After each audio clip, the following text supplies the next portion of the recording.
Assalamualaikum warahmatullahi wabarakatuh. Akidah tahun 5 bersama dengan Maklimah Haslinda. Okey, pada hari ini kita akan mengulang kaji tajuk UPKK, iaitu tajuk terakhir, Mukjizat. Mukjizat, mukjizat. Jadi apakah maksud mukjizat? Mukjizat ialah perkara luar biasa yang dikurniakan oleh Allah kepada para rasul. Perkara luar biasa yang dikurniakan oleh Allah kepada para rasul. Okay, kena ingat ya, yang ini merupakan bukan perkara biasa tetapi perkara yang luar biasa. Perkara yang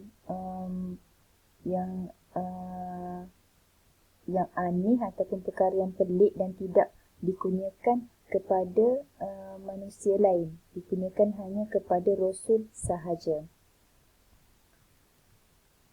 Okey, ini contoh mukjizat.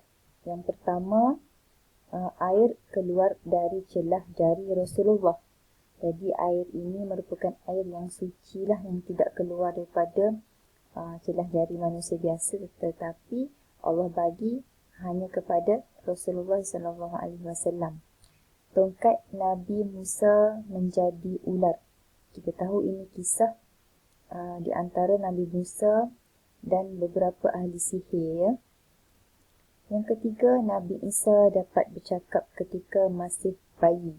Ini ketika ibunya Maryam membawanya pulang untuk berjumpa dengan orang kampung selepas dilahirkan. Maka pada kebiasaannya, baby masih tidak dapat bercakap. Tetapi Allah berikan mukjizat kepada Nabi Isa dapat bercakap untuk membuktikan bahawa ibunya Maryam merupakan orang yang baik. Okey, apakah tujuan mukjizat? Yang pertama, membuktikan kebenaran dakwah yang disampaikan oleh para rasul.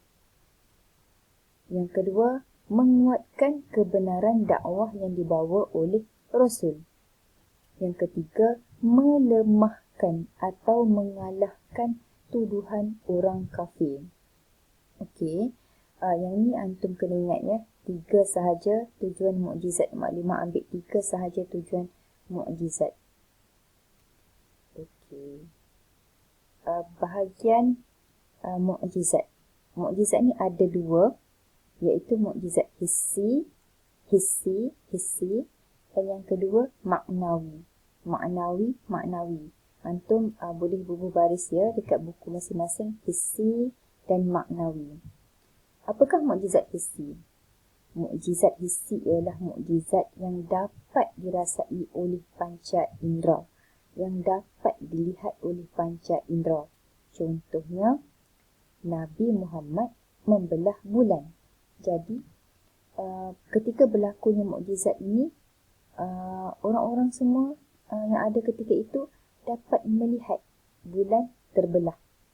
Jadi ini merupakan mukjizat hissi, dapat dilihat dengan mata. Yang kedua, mukjizat maknawi, iaitu mukjizat yang dapat diketahui dan difahami hanya dengan menggunakan akal fikiran sahaja. Contohnya Al-Quran.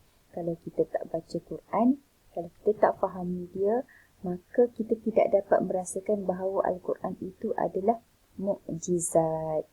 Kita akan rasa biasa-biasa sajalah. Kecuali kalau kita berfikir, mendalami dan mempelajari Al-Quran dengan sebenar-benarnya, maka kita tahu bahawa kita dapat merasakan bahawa ia merupakan satu mukjizat. Okey. Selain daripada mukjizat, ada beberapa istilah-istilah lain yang merupakan perkara luar biasa juga, tapi bukan mukjizat. Ada, maklimah akan baca satu persatu. Ini juga penting. Irhas ya. Irhas ialah perkara luar biasa yang berlaku sebagai tanda permulaan kerasulan. Contohnya, awan memayungi Nabi Muhammad. Jadi, kenapa tidak dinamakan mukjizat? Sebab pada masa ini Nabi Muhammad belum menjadi seorang rasul lagi. Ini ketika Nabi Muhammad pergi berniaga ke negeri Syam bersama dengan bapa saudara baginda Abu Talib. Masa tu ada awan yang memayungi Nabi Muhammad. Yang kedua ialah karamah. Karamah ialah perkara luar biasa yang dikurniakan kepada orang soleh sebagai tanda kemuliaan. Sebagai tanda kemuliaan. Contohnya kisah Ashabul Kahfi di dalam Al-Quran. Kisah Ashabul Kahfi di mana sekumpulan orang-orang yang soleh bersembunyi di dalam gua. Ada di dalam surah Al-Kahfi. Yang ketiga ialah ma'unah. Ma'unah ialah pertolongan daripada Allah kepada orang yang beriman. Pertolongan daripada Allah kepada orang yang beriman. Sesiapa sahaja yang beriman. Jadi Allah akan memberikan pertolongan dalam pelbagai bentuk. Contoh, orang yang diselamatkan dari bahaya. Contohnya, orang yang diselamatkan daripada bahaya. Contohnya, berlakunya kemalangan yang ngeri tetapi seseorang itu masih lagi hidup. Itu contoh dia masih lagi selamat.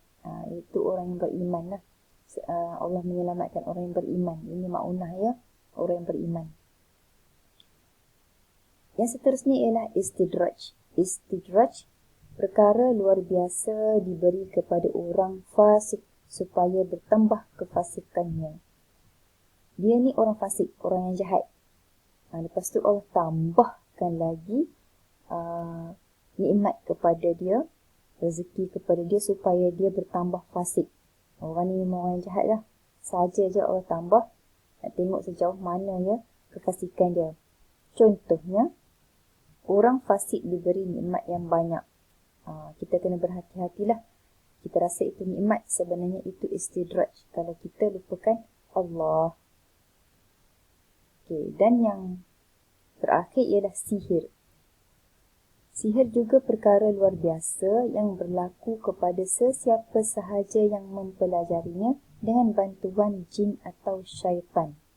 Ini adalah satu perbuatan yang buruk. Contohnya santau. Baiklah. Itu sahaja untuk tajuk minggu ini. Assalamualaikum warahmatullahi wabarakatuh.